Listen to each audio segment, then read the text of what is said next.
and Bill for joining us. And if you have any opening remarks, feel free, or we can just go to questions. Go to Q&A. This is expanded a little bit. I remember kind of the early days of the Winter Warm-Up. We'd stand around with a few guys. So do a little casual Q&A. Got a big group here, so just open it up. Yeah, it's fine.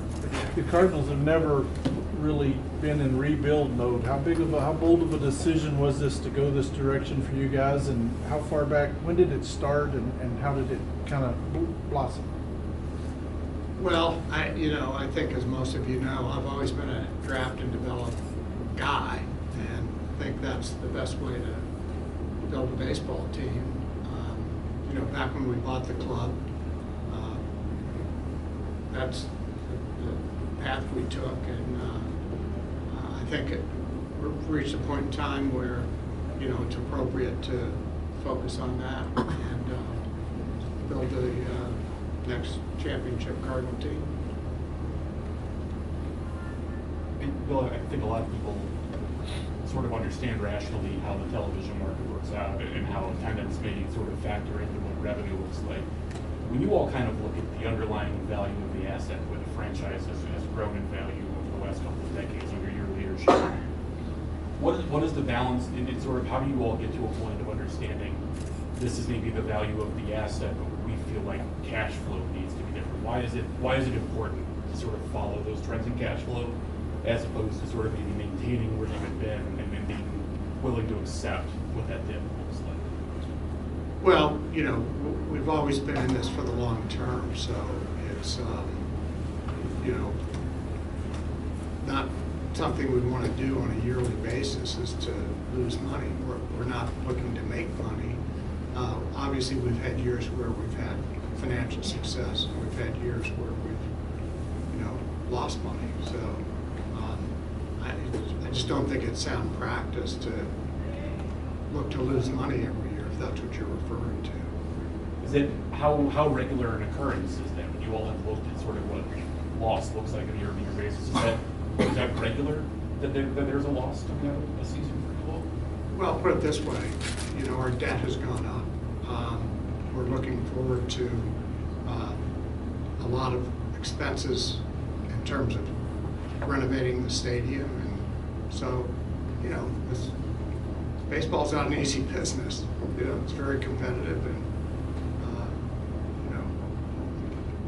I think we have done a good job over the years of putting back any money we have into the product, and it's I think common sense. If you, I think the phrase that y'all have used and that Mo used is that the fan base and the ticket sale, the 3 million, has allowed you to punch above your weight when it comes to the market. This year, you all are expecting some kind of reduction in that in response to the previous 2 years as far as the success on the field and maybe even the ups and downs of going young. I wonder how you stop that spiral. If the product on the field, if you're willing to maybe take a step back from contention, if that might mean fewer fans and that might mean fewer spending, how do you stop that spiral from happening? Well, I think you have to be realistic of where you are in the cycle. We've had great teams and great players, and there's a cycle that occurs generally. We've made every effort to have the best teams that we can have, but it's at a sacrifice. We haven't had draft choices because we've lost them when we've signed players. We've generally picked, low in the draft, or high, however you want to pronounce it. But and the best way to build a championship club, in my view, is to have good young players coming through the system. And when you go a period of time where you don't have the luxury of early draft choices, it's very difficult. You can't just spend your way into it. So, there's a balance there, and I think we're in a good spot. We've got, a good core of young players. we've got more coming. I think if you look at our system, it's as good as we've seen for a while. And, you know, it's nice to get that number 5 pick too for the coming year. I was complaining about the system last year when we should have been 5th and we're 7th. Kind of happy with it this year. Should have been, what, 15th maybe, and we're 5th, so, you know, we'll take it. How do you see that plan? I mean, clearly you're braced for another year, possibly less than 3 million.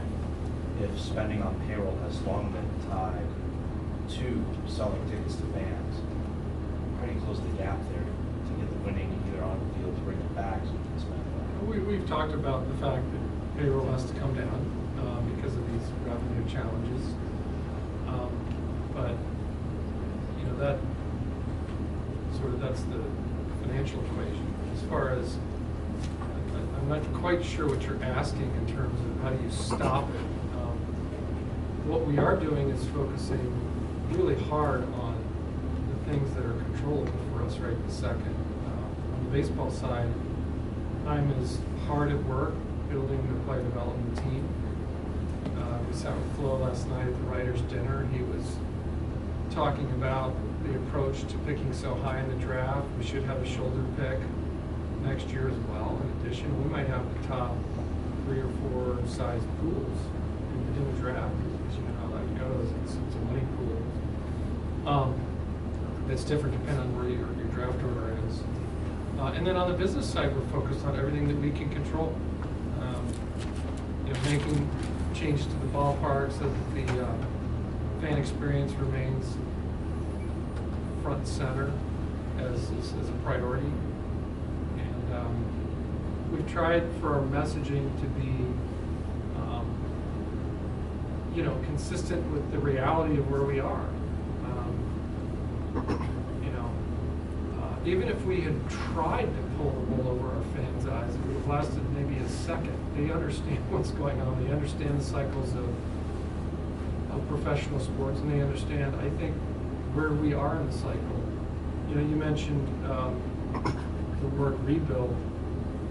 I think that's a word that doesn't apply in this case. You know, pick your word, reset, you know, renewal, whatever. Because we have a nice young core of players, I think we have the luxury of, well, I shouldn't say that. We really have to clear the path for playing time for all of them so we know what we have. And when we can properly identify who the guys are that are going to be the foundation for our future success, you know, then we can start adding back with various other ways to supplement what you have internally. But until then, I think our fans know exactly what we're trying to do. And hopefully they're on board with it and they'll hang in there with us. One of the questions we hear most often is what the next step is after this year, right? The reset, right? We'll understand that for the most part. And Mo said the other day, his hope is that eventually payroll goes back up. Payroll goes back up, does that look like where it's at now? Or is that from here it continues to grow in future seasons?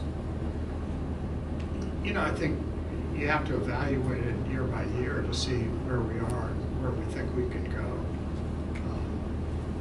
The plan is to play with our young players and get them to develop a base where we can add to that and have high confidence that we'll be competitive. So, you know, the big markets can put money out there every single year. I think the mid-markets and smaller markets are not in a position to do that. I think for our revenue, obviously we have great attendance and have had since I've been involved.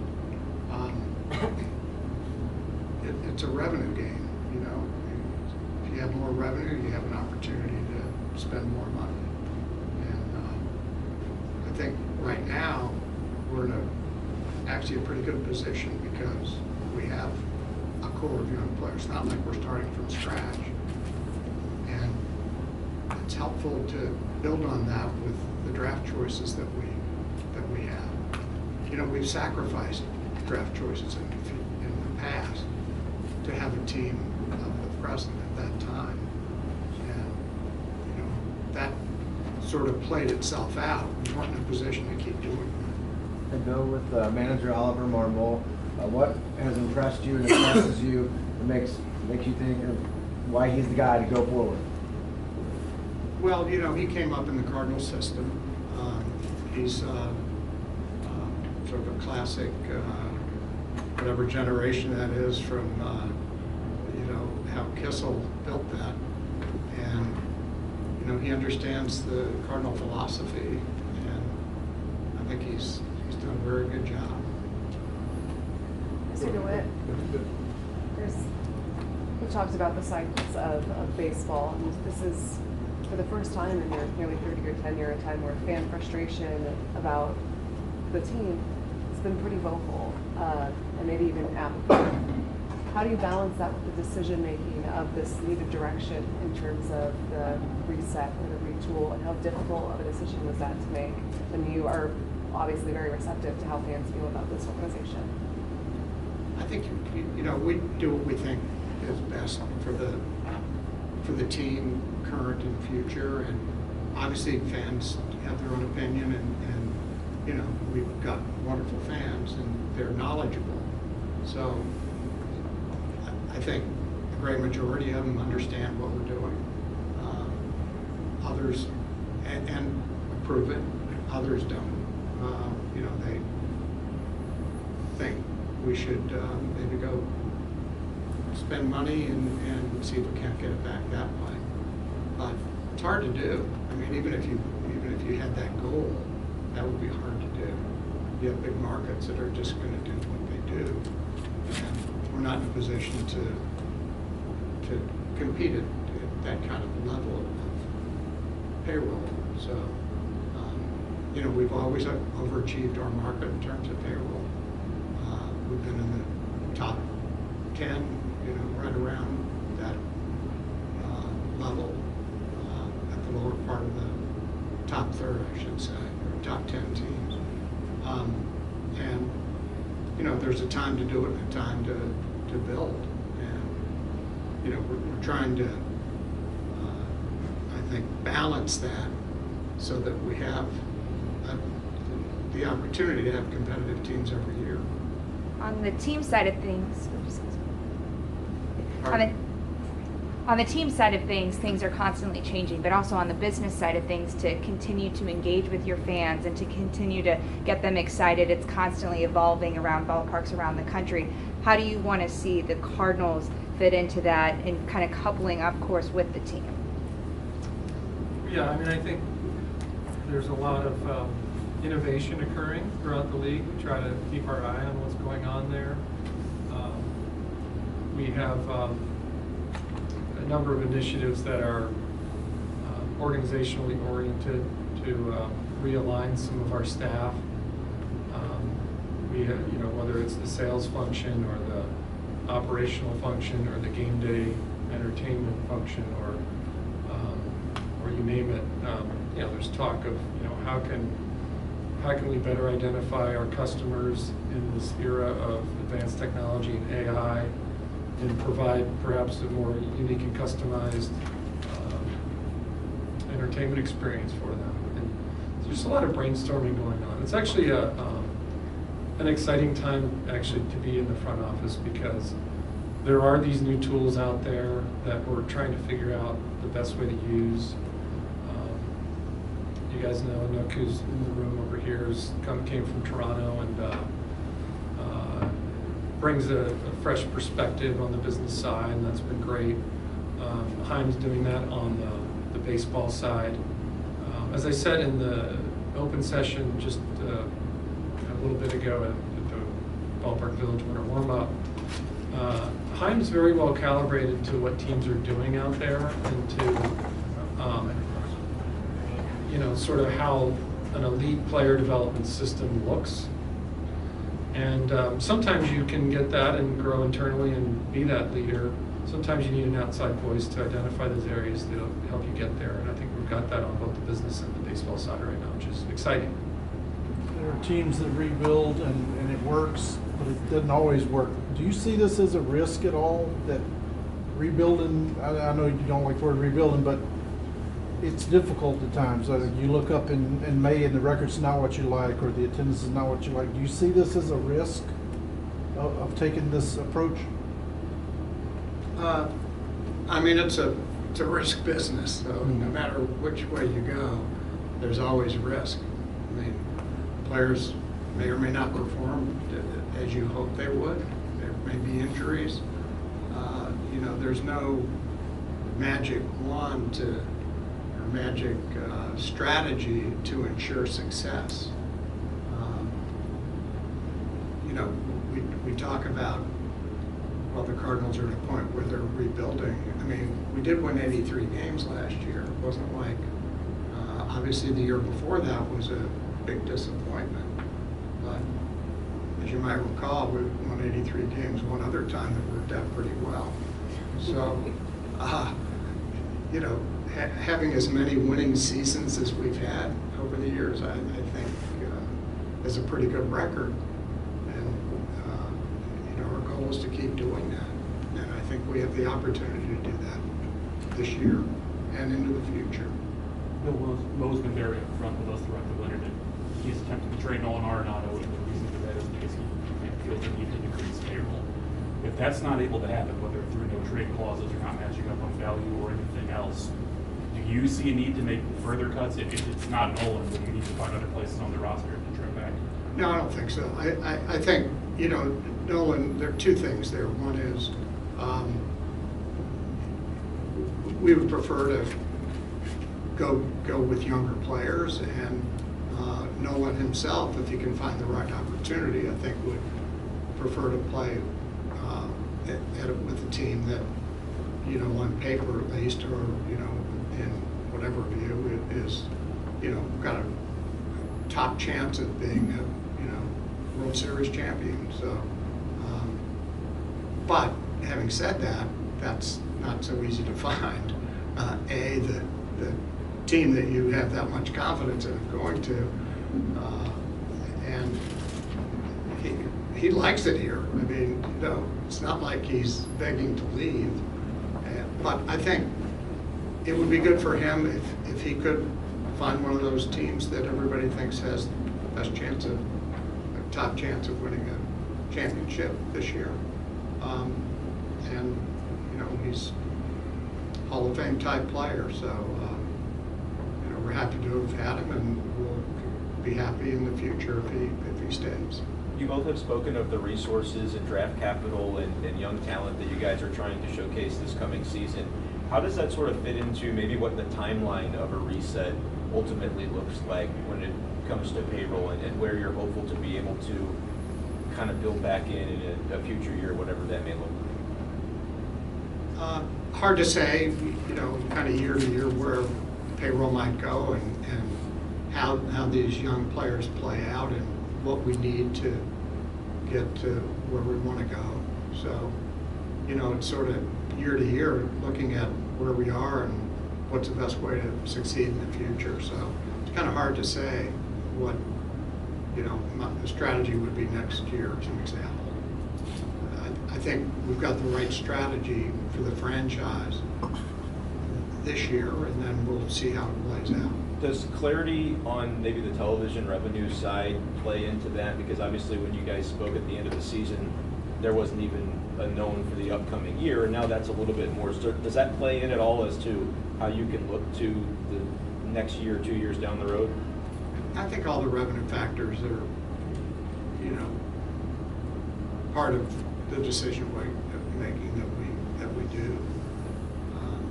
But I feel confident that if we have the kind of progression with our team, the fans will come in full force, and hopefully the TV thing settles down, and we know what we have there. What is your level of confidence in that TV deal, not just for this year, but for the foreseeable future being in place the way that it is here? I'll take that. So, as you guys know, we stayed with FanDuel Sports Network, and the big kind of unknown that we're really interested in seeing is what sort of subscription numbers we will get from the direct-to-consumer product. You're seeing it out there for the Blues, you know, sign up for a direct stream for whatever month. And that's what we're jumping into as well, so that every fan in our area has access to our games. Unfortunately, over the last number of years, a lot of fans, through no fault of their own, that have not had access to our games. Now everybody has access. So what does that look like for us? That's a big unknown that we're really anxious to see. It's already debuted in a number of markets, and some better than others, as you would expect.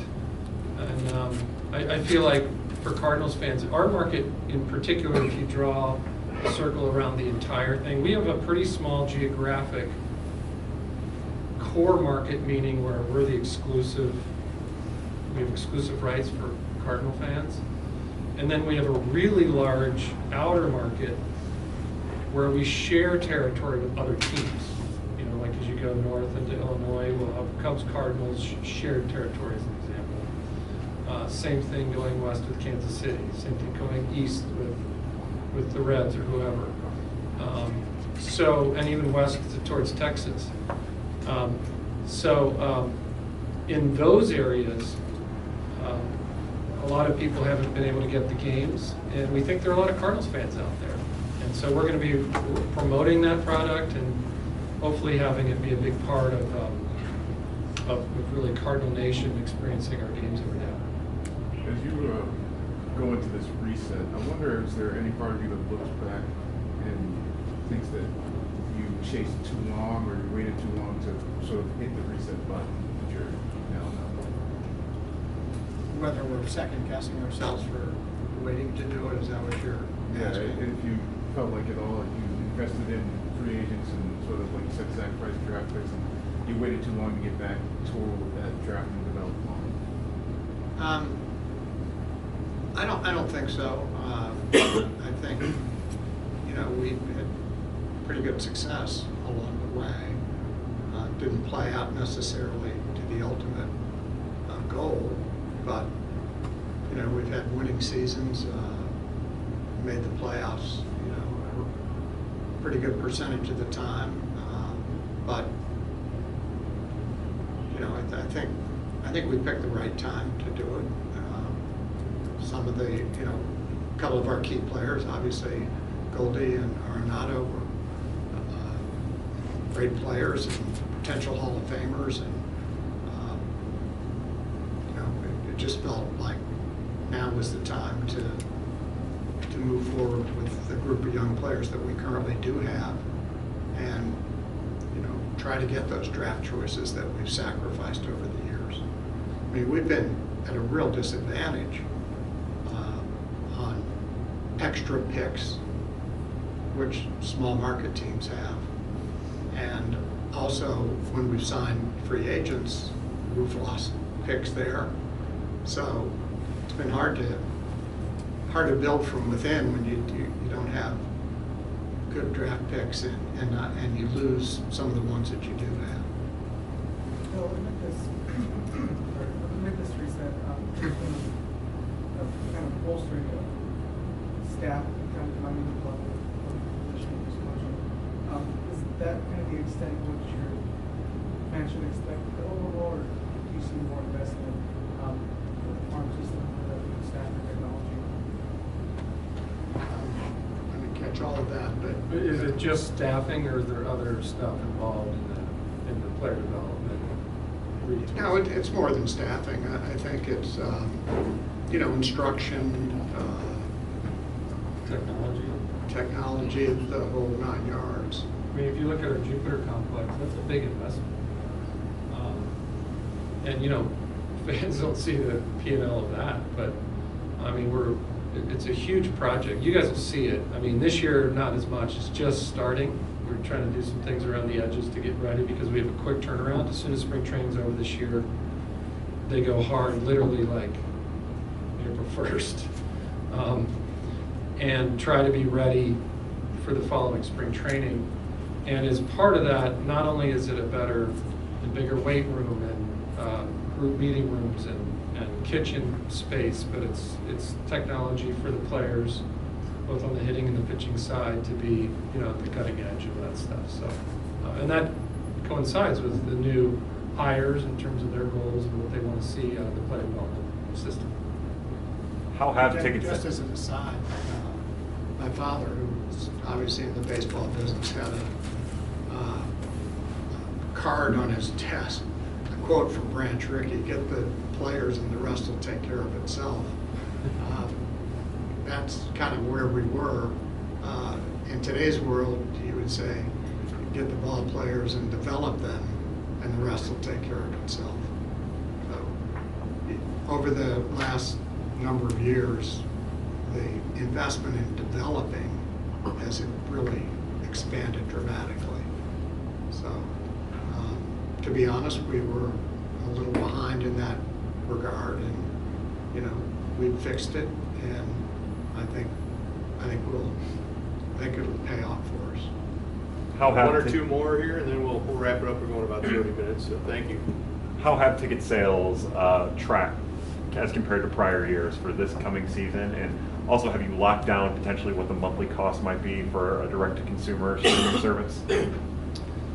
Ticket sales are, still a little bit TBD. You know, we've just passed that deadline for season holders to renew, but we always give them a little grace period, so we're getting in the stragglers.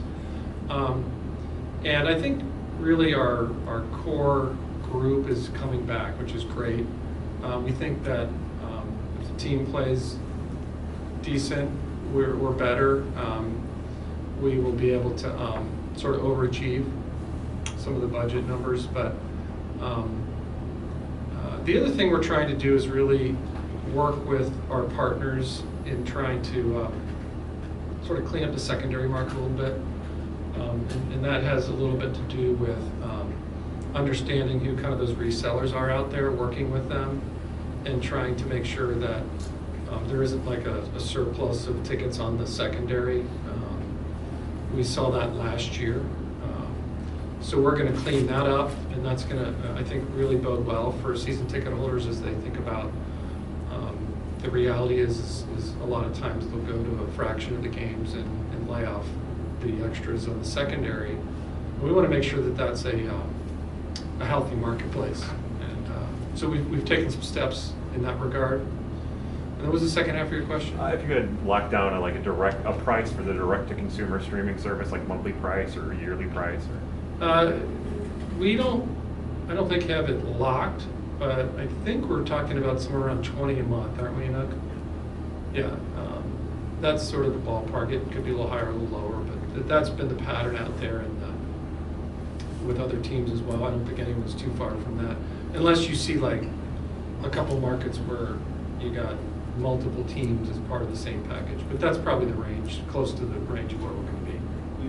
Y'all have talked a lot about the cycles of baseball, and it's been something you've been able to stave off for more than 20 years. The downturn that some of your peers have had, even like the Red Sox, so we've done it. But you've done that by taking the core group that you developed, but adding in trade pieces like Paul Goldschmidt or Matt Holliday, or when Albert leaves, you go to the free agent market, Carlos Beltran. With the rising cost of free agents and the rising cost of extensions, y'all haven't reached those limits. You've been one of the 5 teams still at the lower end when it comes to the highest contracts you get out. Is what you're describing a new reality for the Cardinals that don't expect to be able to stave off the cycles, the downturns over the next decade or for multiple decades like you have? Well, I think if the current process plays out as we hope and expect that it will, if you're talking about payroll as an example, we'll be back, doing what we did before. And I think, we have every opportunity to be top team into the future. So I'm not really concerned about that. So it's more of a return to kind of how you create continuity of success, as opposed to now you live in the cycles